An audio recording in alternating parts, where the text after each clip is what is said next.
Assalamualaikum warahmatullahi taala wabarakatuh. Teman-teman sekalian, subscribe ya. Insya Allah dengan subscribe kalian semua itu menjadi amal jariah, karena insya Allah konten video-video di channel ini insya Allah sangat mengedukasi dan bermanfaat. Jadi jangan lupa subscribe. Barakallah. Terima kasih.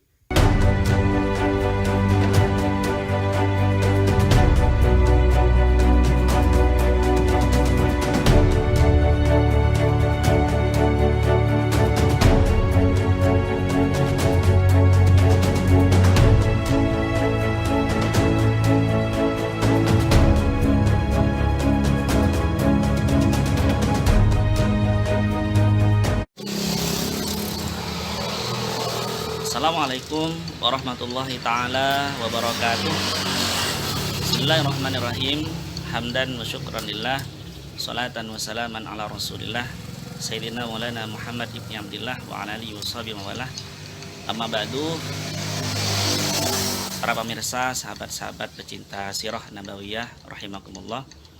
Alhamdulillah, saat ini hari Jumat tanggal 25 Desember 2020. Alhamdulillah, saya sekarang berada di Desa Condong. Kebetulan baru selesai sholat Jumat di Pondok Pesantren Zamasan Linggong, sekaligus sowan ziarah ke Makbarah almarhum Alhamdulillah Haji Muhammad Hasan Linggong bersama bapak saya. Alhamdulillah, saat ini masih transit, kita masih istirahat dan minum es jus di Desa Condong. Mudah-mudahan mendapat barokah beliau almarhum Alhamdulillah Haji Muhammad Hasan Linggong.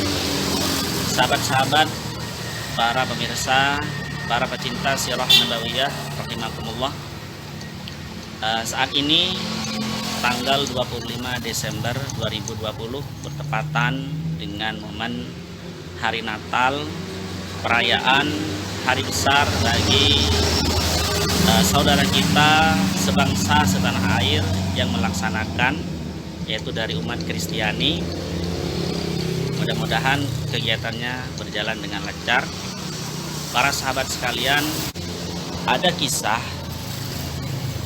juga pada masa Rasulullah pada tahun ke-9 Hijriah, ketika selesai peristiwa Fathu Makkah, kekuatan Islam sudah jaya, Islam sudah kuat, banyak kabilah-kabilah yang datang ke Madinah menyatakan keislamannya, masuk Islam kepada Nabi, bersyahadat kepada Nabi.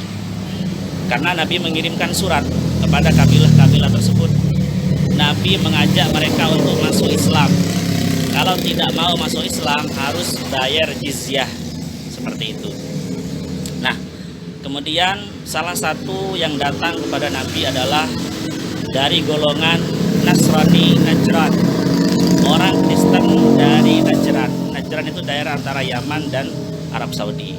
60 orang datang kepada Nabi, kemudian disambut oleh Nabi, disambut di Masjid Nabawi. Jadi orang Kristen masuk ke masjid, tidak apa-apa waktu itu ya. Jadi disambut di masjid oleh Nabi. Bahkan ketika sudah datang waktunya mereka beribadah, yaitu kebaktian, mereka melakukan kebaktian di Masjid Nabawi. Mereka melakukan aktivitas keagamaannya di Masjid Nabawi, menghadap ke timur dan beribadah di masjid. Jadi orang Kristen beribadah di masjid. Ketika sahabat mau menegur, Nabi mengatakan, da'uhum, biarkan mereka. Jadi ini bentuk dari toleransi Nabi. Orang Kristen melakukan ibadah di Masjid Nabawi tidak dilarang oleh Nabi, seperti itu. Nah, ini kisah di beberapa kitab sirah Nabawi ada.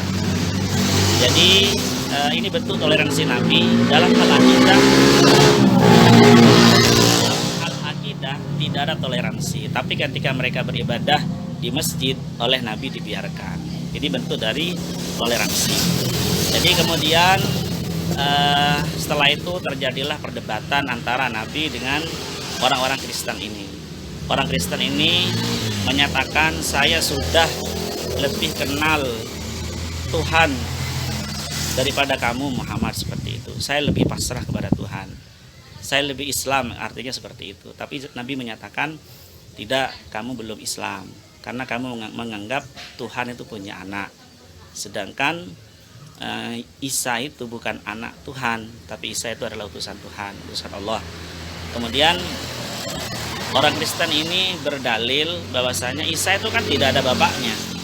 Isa itu terlahir tanpa bapak, itu kan aneh. Berarti kan Tuhan itu seperti itu.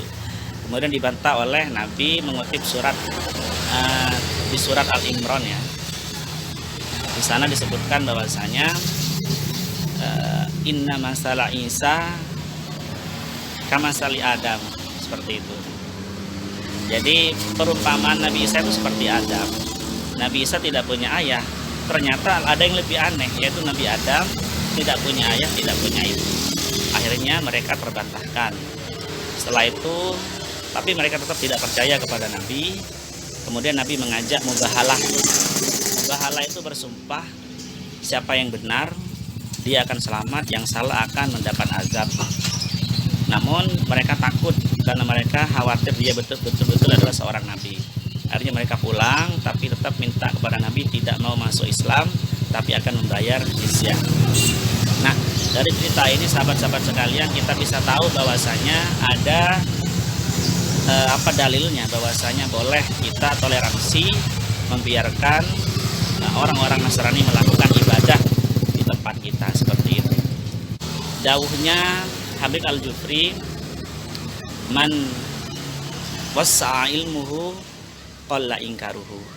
Kalau sudah pendalaman agamanya kuat, maka dia akan sedikit mengingkar. Intinya kalau ilmunya dalam, tidak akan mudah untuk mengkafirkan, menyesatkan orang lain, seperti itu. Demikian video ini, mudah-mudahan bermanfaat, mudah-mudahan barokah. Saya akhiri, wassalamualaikum warahmatullahi taala wabarakatuh.